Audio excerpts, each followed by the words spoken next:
দয়াল মুর্শিদি যার সখা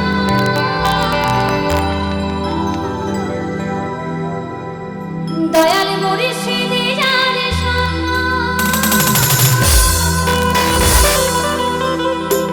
ও দয়াল মুর্শিদি যার সখা ও তার কিসে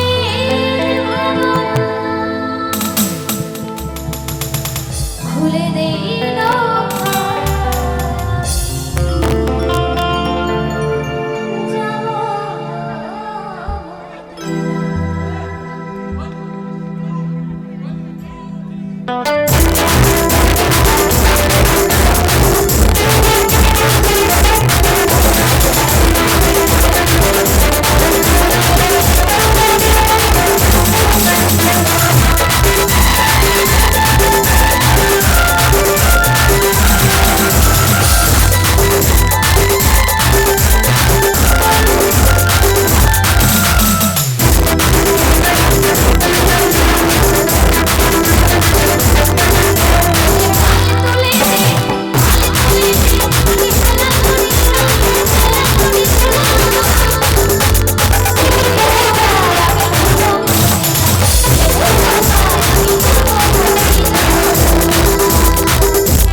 আল্লাহকে স্মরণ করি, তাই না?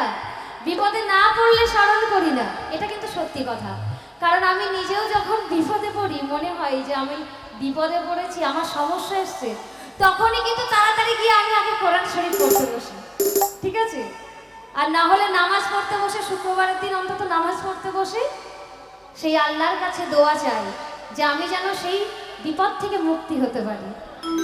তাই আপনারাও সেটাই করবেন। যখনই দেখবেন আপনাদের মন চঞ্চল, আপনারা সমস্যায় পড়েছেন, সনাতন ধর্মের মানুষ যারা রয়েছেন আপনারা ঈশ্বরকে ডাকবেন। যারা আমার ইসলাম সম্প্রদায়ের ভাইরা আছে, তোমরাও গিয়ে মসজিদে গিয়ে আল্লাহর কাছে দোয়া চাইবে, আল্লাহর কাছে সমস্ত পাপের ক্ষমা চাইবে, দেখবে তিনি অবশ্যই ক্ষমা করবেন, তাই না? তাই বলছি, ও যার নূরের আলো